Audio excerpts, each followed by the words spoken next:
સૌ પ્રથમ તો આપને જણાવી દઉં કે આમ જોવા જઈએ તો આજથી એક અઠવાડિયા પૂર્વ એટલે કે એક અઠવાડિયા પહેલાં જે પવનની ઝડપ હતી એ થોડીક વધારે હતી 25 થી 30 કિલોમીટર પ્રતિ કલાકની ઝડપે પવન ફૂંકાતો હતો પણ એ પછી પવનની ગતિ ધીમી પડી અને છેલ્લા એક અઠવાડિયાથી જે આપણે પવનની ઝડપ છે એ નોર્મલ નજીક છે એટલે નોર્મલ નજીક એટલે કે અત્યારે જે છેલ્લા એક અઠવાડિયાથી પવનની જે ઝડપ છે એ લગભગ 18 થી લઈને 20 કિલોમીટર પ્રતિ કલાકની છે।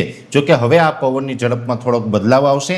આવતીકાલથી પવનની ઝડપમાં વધારો થાય તેવી સંભાવનાઓ છે। આવતીકાલથી પવનની ઝડપમાં વધારો થશે એટલે એવરેજ 25 થી લઈને 30 કિલોમીટર પ્રતિ કલાકની ઝડપ પવનની હશે એટલે મોટાભાગના વિસ્તારની અંદર 25 આસપાસની ઝડપ હશે, અમુક વિસ્તારની અંદર 30 કિલોમીટરની ઝડપ હશે અને એના જે ગસ્ટિંગ હોય છે, જે ઝટકાના પવન હોય છે એ 30 કરતાં પણ વધારે આવી શકે છે। એટલે ખાસ દરેક ખેડૂત ભાઈઓ નોંધ લેવાની છે કે છેલ્લા એક અઠવાડિયાથી પવનની ઝડપ ઘટેલી હતી એ ફરીથી હવે પવનની ઝડપ વધવા જઈ રહી છે, જેની દરેક મિત્રોએ નોંધ લેવાની। આમ જોવા જઈએ તો પવનની ઝડપ વધશે। મુખ્યત્વે પવનની જે દિશા હશે મોટા ભાગે પશ્ચિમના પવનો જોવા મળશે એટલે કે આથમણાની દિશાના પવનો જોવા મળે તેવી શક્યતાઓ છે।